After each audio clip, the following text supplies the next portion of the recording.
Di ami karon sa Loon guys kay nag-ugbok mi kandila dire sa simbahan kay ana nga time is birthday na ni Mama Mary.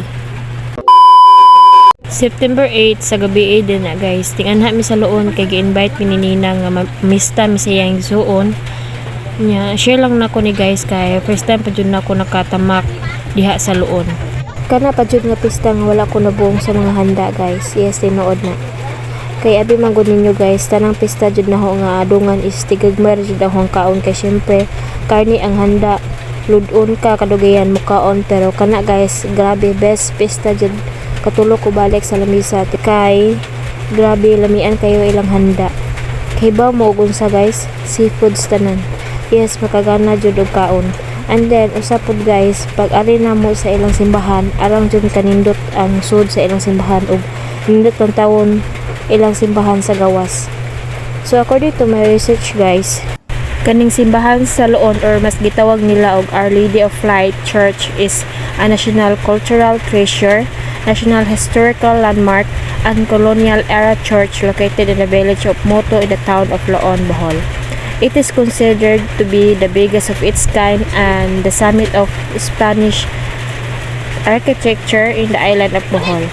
And it is one of the greatest churches in the Visayas region.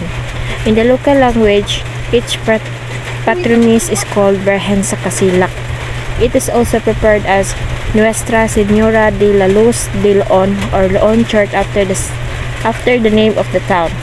Its second patron is Saint Joseph. Isa din sa labing dakong simbahan diri sa Visayas region. So, nianhin mi diri sa simbahan sa Loon guys, kay managkot and then ana baya ang adlaw is birthday ni Mama Mary. As you can see guys, isang ilang agyanan padong sa altar ni Mama Mary is dinha sa likod sa ilang simbahan. Actually guys, naaman sa estatwa ni Mama Mary diha sa gawas sa kilid sa ugbukanan o kandila, but gusto lang na mo adto sa pinaka-altar ni Mama Mary guys. Ato Mama Mary.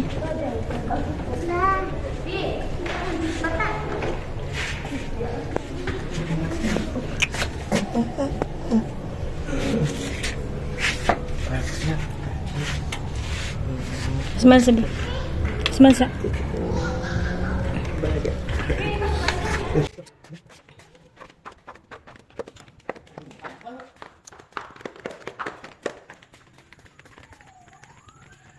Kani nga simbahan guys is gitukod ni uban sa depensibong mga parel nga bato ug gisangkapan sa usa ka kanyon sa 1770s.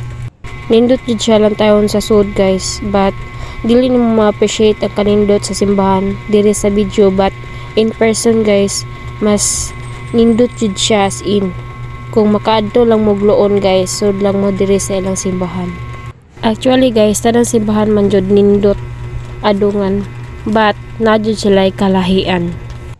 So pag humana magpay diha sa sud guys is tinggawas sa mi kay mangugbok mi kadila diha sa gawas, then mudong sad mi sa estatwa ni Mama Mary diha sa kilid sa ugbukanan sa kandila.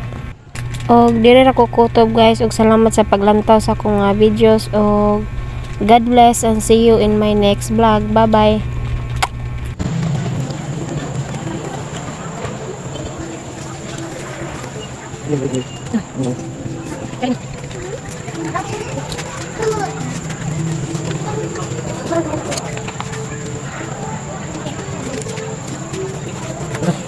Okay na?